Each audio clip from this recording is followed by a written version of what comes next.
जय हिंद दोस्तों स्वागत है आप सभी लोगों का आपके अपने YouTube channel Goswami class time पर। दोस्तों उम्मीद करेंगे कि आप लोग बढ़िया होंगे, मस्त होंगे, स्वस्थ होंगे और अच्छे से पढ़ाई लिखाई जो दोस्तों कर रहे होंगे। तो दोस्तों आज की इस वीडियो में हम लोग सीखने वाले हैं कि आयत का परिमाप और आयत का क्षेत्रफल कैसे निकाला जाता है। तो दोस्तों हम इस वीडियो में आयत का परिमाप भी और आयत का क्षेत्रफल भी जो दोस्तों दोनों चीज जो दोस्तों हम इस वीडियो में जो दोस्तों आपको बहुत ही आसान तरीका से जो दोस्तों बनाने के लिए हम इस वीडियो में सिखाने वाले हैं। ठीक है, तो चलिए इस वीडियो को शुरू करते हैं। तो दोस्तों सवाल है कि एक आयत का लंबाई 10 सेंटीमीटर एवं चौड़ाई 12 सेंटीमीटर है तो उसका परिमाप और क्षेत्रफल ज्ञात कीजिए। ठीक है, तो दोस्तों सबसे पहले इसमें बात किया गया है आयत की। तो सबसे पहले हम लोग समझ लेते हैं कि आयत किसको कहते हैं। ठीक है, तो दोस्तों आप याद रखिएगा आयत किसे कहते हैं। तो आयत वह चतुर्भुज है जिसकी आमने सामने की जो भुजाएं होती है वो आपस में बराबर होती है। ठीक है, तो चलिए तो हम लोग समझते हैं फिगर से। दोस्तों मान लिया जाए कि ए आयत है, ठीक है, जिसका नाम दे देते हैं ए बी डी सी।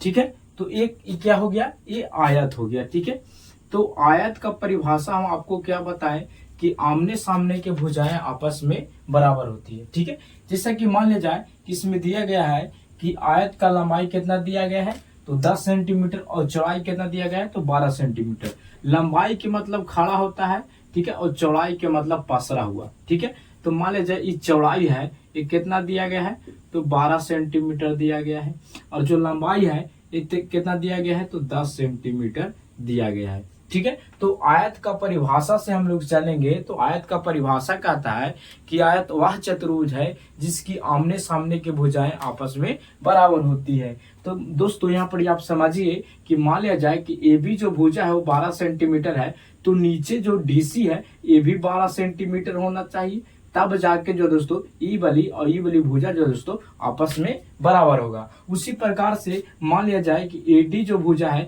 वो 10 सेंटीमीटर है, तो जो बीसी भुजा होगा वो 10 सेंटीमीटर होगा, तब जाके जो दोस्तों ये दोनों जो दोस्तों भुजा आपस में बराबर होगा। ठीक है, तो इस प्रकार से आप फिगर को पढ़ दीजिएगा ताकि आपका जो है दोस्तों जब एग्जामिनर जब कॉपी जांच करे या कोई भी टीचर देखे तो आपको इतना आपको मान सके कि आप पढ़े में अच्छे विद्यार्थी हैं। ठीक है, उसके बाद क्या करेंगे तो उसके बाद जो पूछा है सवाल में कि परिमाप और क्षेत्रफल निकालना है, तो ये आसानी से आप परिमाप और क्षेत्रफल निकालिए। ठीक है, तो देखिए यहाँ पर लिख दीजिएगा सोल्यूशन। ठीक है, यहाँ पर क्या लिख दीजिएगा सोल्यूशन। तो दिया गया है उसको सबसे पहले लिख दीजिएगा, इसी की लंबाई दिया गया है तो यहाँ पर लिख देंगे लंबाई बराबर, तो लंबाई कितना दिल है तो 10 सेंटीमीटर दिल है। ठीक है, और यहाँ पर चौड़ाई कितना दिल है भाई, तो चौड़ाई जो है दोस्तों हम लोग को दिल है 12 सेंटीमीटर। कितना दिल है 12 सेंटीमीटर दिल है। ठीक है, तो उसके बाद पहले कह रहा परिमाप निकालने के लिए, तो सबसे पहले परिमाप निकालने के लिए आपको फार्मूला पता होना चाहिए। ठीक है, अगर आपको फार्मूला पता ना है तो कोई दिक्कत ना है, आप इस वीडियो को अच्छे तरीका से देख लीजिए। इसमें जो दोस्तों हम आपको अभी फार्मूला बता रहे हैं, इसको अच्छे से आप कॉपी में नोट कर लीजिएगा या याद कर लीजिएगा। ठीक है, तो यहाँ पर डायरेक्ट आप फार्मूला लगा दीजिएगा कि आयत क्या, आयत का परिमाप बराबर, आयत का परिमाप बराबर। दोस्तों आयत का परिमाप ना पूछकर अगर परिमिति भी बोलेंगे तो बात सेम है, चाहे तो परिमाप बोलिए चाहे तो परिमिति बोलिए, बात सेम है। ठीक है, इसका फार्मूला होता है 2 इंटू लंबाई प्लस क्या, लंबाई प्लस के चौड़ाई होता है। आप याद रखिएगा इसको कैसे पढ़ेंगे तो 2 इंटू लंबाई प्लस के चौड़ाई। आप कुछ नहीं करना है, 2 इंटू के रहने दीजिए, लंबाई कितना दिल है तो 10 सेंटीमीटर दिल है तो ये 10 सेंटीमीटर हो जाएगा, प्लस चौड़ाई कितना दिल है तो 12 सेंटीमीटर दिल है तो 12 सेंटीमीटर हो जाएगा। ठीक है, उसके बाद कोष्ठ के पहले क्रिया करेंगे तो ये 2 हो जाएगा, गुना में 10 और जब 12 को जोड़ेंगे तो 22 हो जाएगा और सेंटीमीटर हो जाएगा। ठीक है, तो जब ये दोनों के गुना करेंगे तो 22 दूनी की कितना होता है 44 सेंटीमीटर जो दोस्तों ये आपका आयत का परिमाप आ गया है। ठीक है, उसके बाद फिर कह रहा है कि और क्षेत्रफल ज्ञात कीजिए, किसका तो आयत का। फिर डायरेक्ट फार्मूला लगा देंगे कि आयत का क्षेत्रफल बराबर, आयत का क्षेत्रफल बराबर, तो दोस्तों अगर आपको फार्मूला नहीं पता है तो आप याद रखिएगा कि आयत के जो क्षेत्रफल होता है वो लंबाई गुना के चौड़ाई होता है। क्या होता है? लंबाई गुना के चौड़ाई होता है। ठीक है, तो याद रखिएगा लंबाई के मान कितना दिल है तो 10 सेंटीमीटर दिल है, तो 10 सेंटीमीटर लिख दीजिए, गुना था गुना।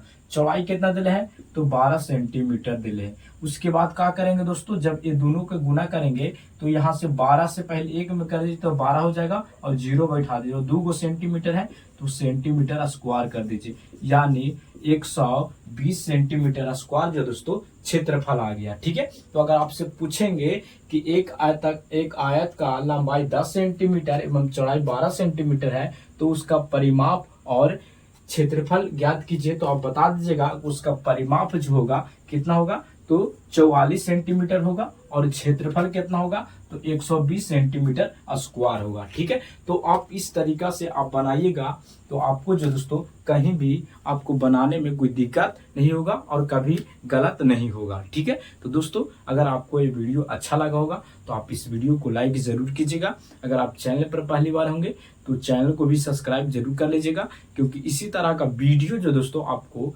लगातार मिलता रहेगा। ठीक है, तो दोस्तों मिलेंगे अगले वीडियो में। जय हिंद, धन्यवाद।